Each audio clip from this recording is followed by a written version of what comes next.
Welcome back to our dark corner of the world, guys. Get comfy and join us as we delve into these disturbing road trip horror stories. Fear lies within.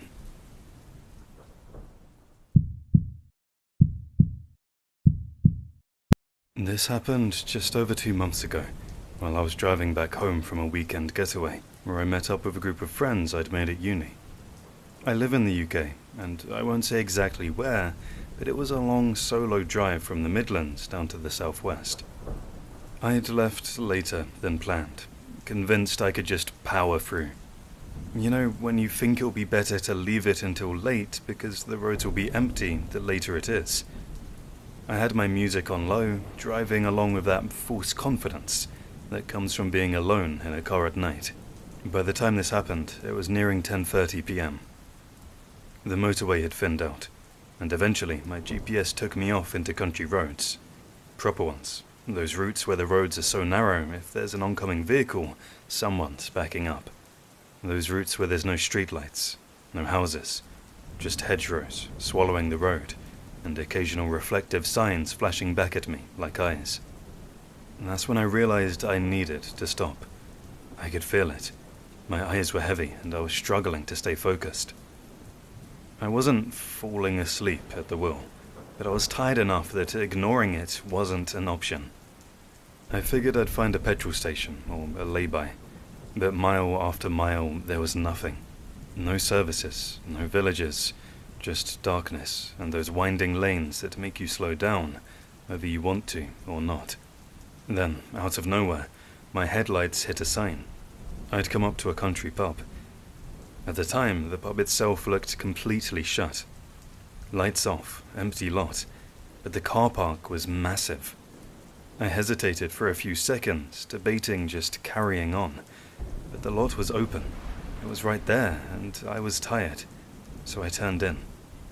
The second my tires crunched onto the gravel, I had this weird, crawling feeling, like I'd made a mistake I couldn't undo.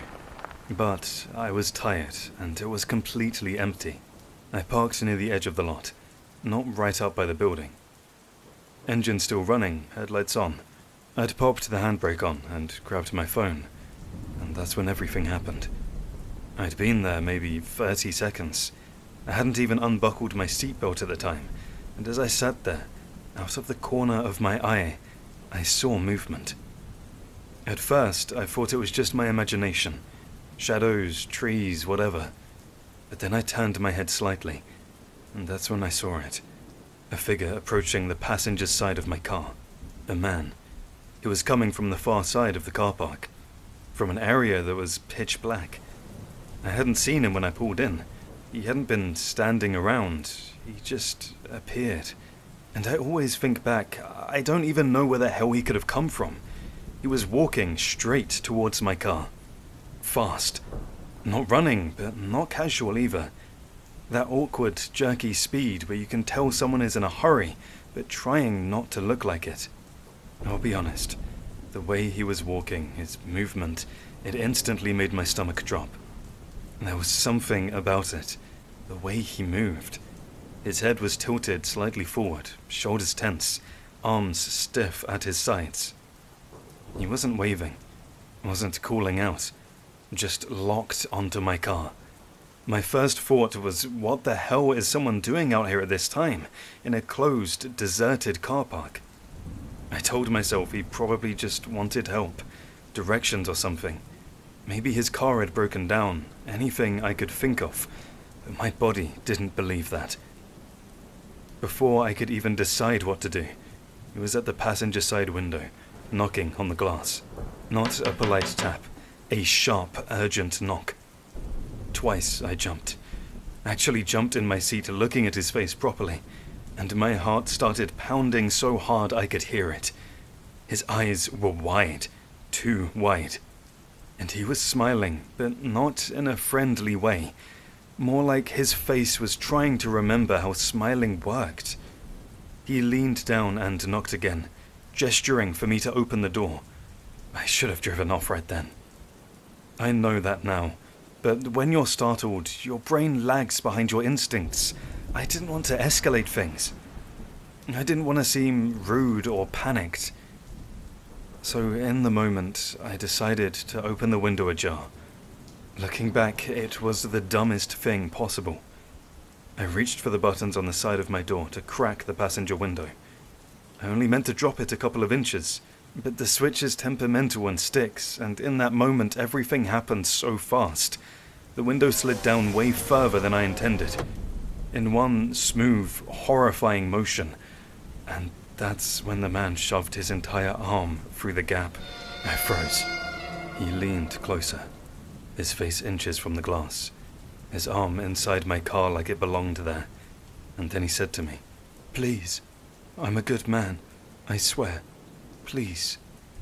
I froze for a second. I honestly don't know who leads with that they're a good man. That's when I noticed he was holding something in his balled-up fist. I couldn't see it properly. It was small, dark, clenched in his hand, and nonetheless hanging in my car. My brain filled in every worst-case scenario at once. I snapped out of it and shouted, "Get your arm out of my car!" To that, his smile vanished instantly. Instead, his eyes got even wider. "Please, let me in," he said. Then he coughed, asking me to take him somewhere, anywhere. As he said it, his free hand reached for the door handle. I locked eyes with him and said it again, louder this time. "Get your arm out of my car, now." But it was too late for that. That's when I threw the car into reverse.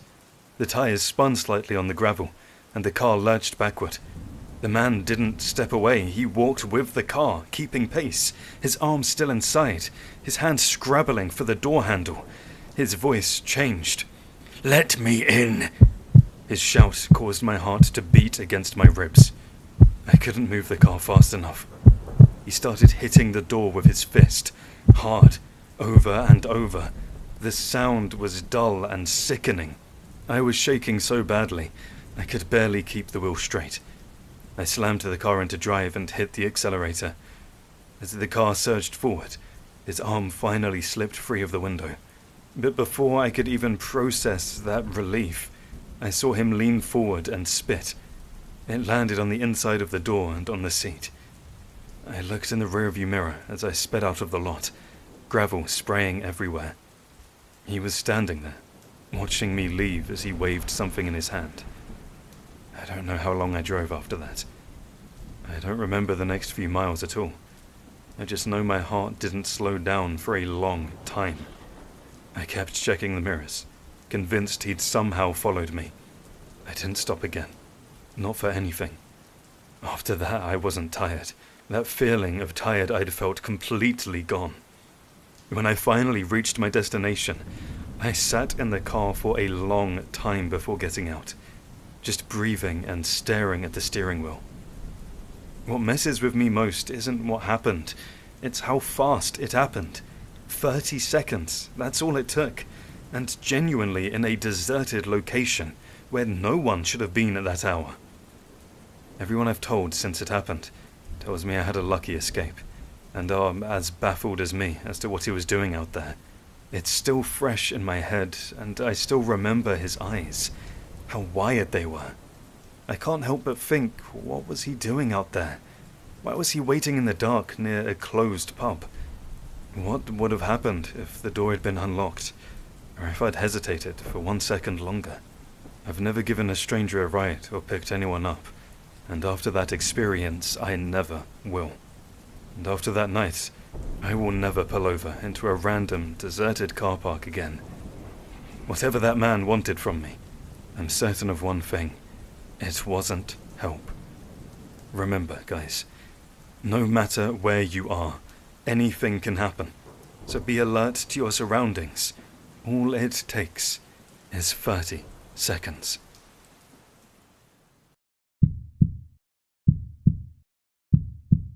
I've told this story to a few people over the years, usually late at night when the conversation drifts towards crazy experiences. And this experience is definitely up there with the scariest moments of my life. For me, the scariest part has always been everything leading up to the moment. The small decisions, the ignored instincts, and the way nothing felt wrong enough until it was almost too late. This happened several years ago, when I was driving alone across the country to visit my brother. He'd moved out west a year earlier for work, and I finally had the time to make the trip. Flying was an option, but I'd convinced myself that driving would be better, cheaper, more flexible, and honestly kind of appealing. I like long drives. I like the feeling of distance and the quiet, especially at night. I planned the trip over several days, stopping at cheap motels and driving as long as I could each day. By the time this happened, I was deep into the drive, somewhere in the middle of the country, far from anything familiar to me. I'd been on the road since early morning, and by late evening, the exhaustion had settled in. Not the kind where you're falling asleep at the wheel, but the dull mental fog that makes you less sharp than you realize. It was close to midnight when I hit a long stretch of highway with no exits for miles.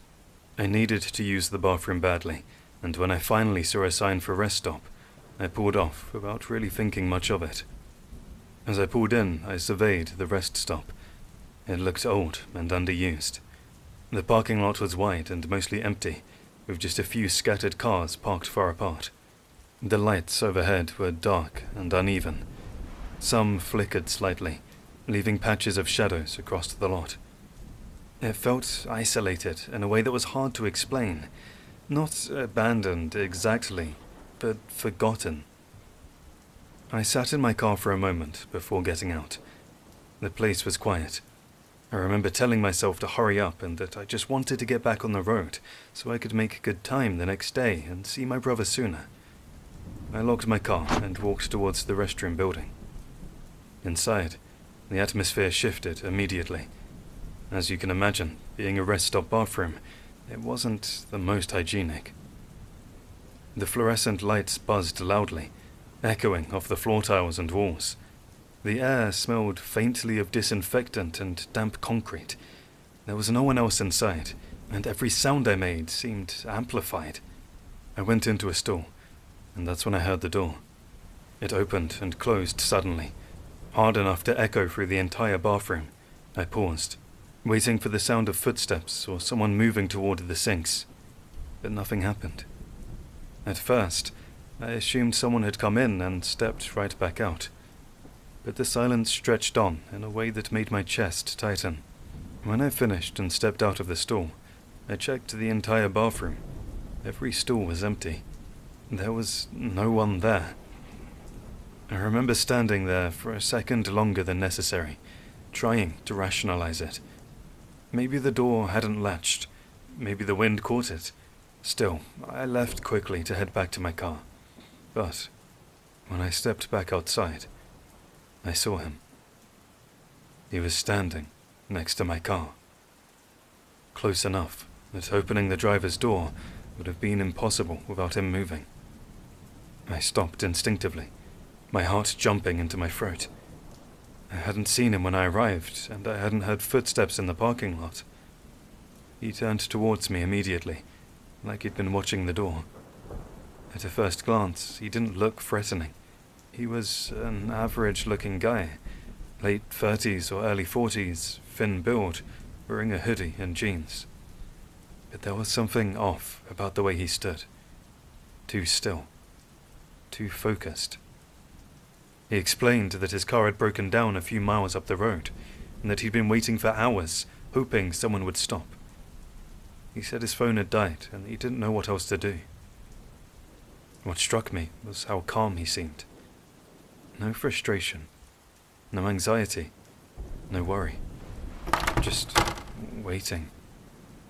I told him I couldn't give him a ride, but that I could call for help.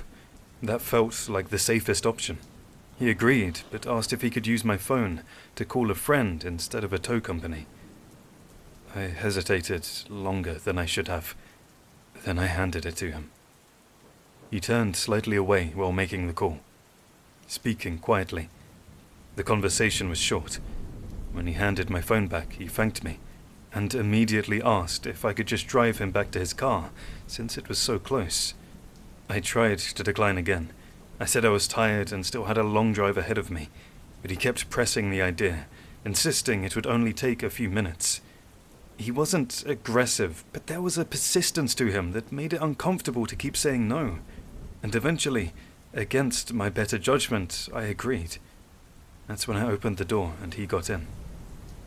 The moment he did get into my car, everything felt wrong. He didn't buckle his seatbelt. He leaned back in the passenger seat like he was settling in, not like someone getting a quick ride. As I pulled back onto the road, he started asking questions. Where I was heading, how long I'd been gone, whether anyone was expecting me soon. Uncomfortable by the type of questions, I answered vaguely, keeping my eyes on the road. Bearing in mind he'd said this car was only a few minutes up the road, the drive felt longer than it should have, and the road ahead just looked dark and empty, illuminated only by my headlights. When I asked how much further it was, he told me to keep going, that it was just a little further. Then, his phone vibrated. The sound filled the car. I stared at it, then looking at him. He'd told me his phone was dead. That was the reason he needed help in the first place. I asked him I thought his phone was dead. He laughed it off, saying he guessed it wasn't as dead as he thought. But by then, my heart was pounding. The exhaustion I'd felt earlier was gone, replaced by sharp, focused fear. Up ahead, I saw headlights approaching in the opposite lane. A large truck. The sight of another person felt like a lifeline. I told him I was stopping and that he needed to get out. His face dropped, and his smile turned immediate and angry. As I slowed the car, he reached into his pocket. And that's when it happened, fast. He pulled out a knife. And in that moment, I'd never felt fear like it. I don't know where I got the courage from, but I managed to act fast. I swerved onto the oncoming lane and flashed my high beams, forcing the truck to slow. I slammed on the brakes, jumped out of the car and ran, wanting to put as much distance between me and the man as I could. The man jumped out on the other side of my car, yelling for me to get back inside. The truck screeched to a halt. The driver got out, shouting, confused and furious, until I screamed that the man had a knife. That was enough. His demeanor changed as he looked past me, towards the man. The creep hesitated, looking back at the truck driver, and then he ran straight into the woods alongside the road. He disappeared almost instantly. The truck driver stayed with me while I called the police. He told them exactly what he saw. The police searched the area but never found the man. Eventually I drove away, shaking. I couldn't settle my nerves. I still made it to my brother's place the next day, but I didn't tell him the full story until much later on. I still don't know what the man intended to do, or how long he'd been waiting at that rest stop. But what I do know is that he wasn't stranded, and his car hadn't broken down. If that truck hadn't been coming when it did, I might not have made it to see my brother at all. That's not lost on me.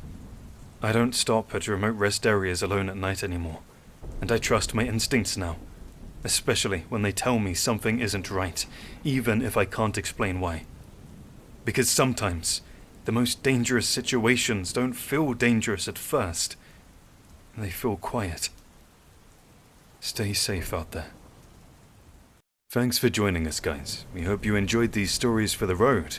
And remember, all it takes is 30 seconds. If you're new here, don't forget to like and subscribe. Hit that bell so you don't miss any more chilling stories. Any subjects you guys want, share them in the comments and we'll get round to them. We'll see you in the next one. Until next time, in the darkness, fear lies within.